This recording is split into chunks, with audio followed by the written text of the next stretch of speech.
আমি doctor Saptarshi Bhattacharya, cosmetic and plastic surgeon, Apollo Gleneagles hospital.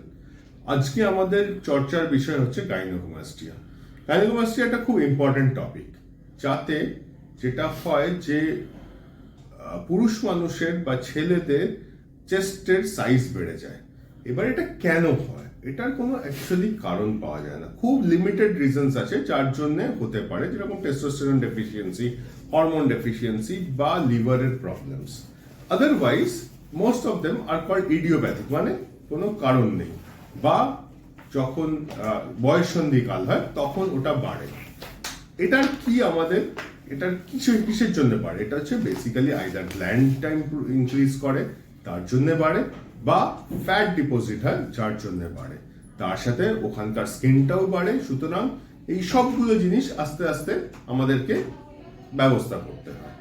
তো আমাদেরকে কিছু টেস্ট করতে হয় দেখার জন্যে যে whether it's due to gland increase or due to fat increase or any hormonal imbalances or liver problems. যদি মেডিকেল প্রবলেমস থাকে তাহলে মেডিকেলি ওটাকে ডিল করতে হয়। যদি মেডিকেল প্রবলেমস না থাকে তাহলে the only way is surgery. সার্জারিতে আমরা লাইপোসাকশন করে এক্সেস ফ্যাটটা রিমুভ করতে পারি। যদি গ্ল্যান্ড এক্সেস থাকে তাহলে গ্ল্যান্ডটাকে রিমুভ করতে পারি। সেগুলো খুব স্মল ইনসিশন দিয়ে, ছোট ইনসিশন দিয়ে ওগুলো বার করা হয়। যদি এক্সেস স্কিন থাকে তখন ওটা একটা প্রবলেমেটিক থিং, কেন কি এক্সেস স্কিনটা মোস্ট অফ দ্য টাইমস নিজের থেকে ঠিক হয়ে যায়। যদি না হয় তখন ওটাকে রিমুভ করতে হয়। But this is a very curable condition and it gives a very good result.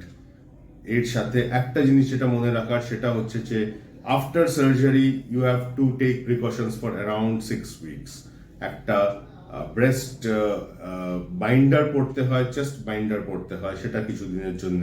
Initial পিরিয়ডে খুব বেশি হাত নাড়ানো যায় না, but it gives you a very good result and it's a very satisfactory surgery. Further কিছু জানতে হলে আমাদের চ্যানেল বা আমাদের ইউটিউব চ্যানেল বা আমাকে ডিরেক্টলি কন্ট্যাক্ট করবেন। Thank you.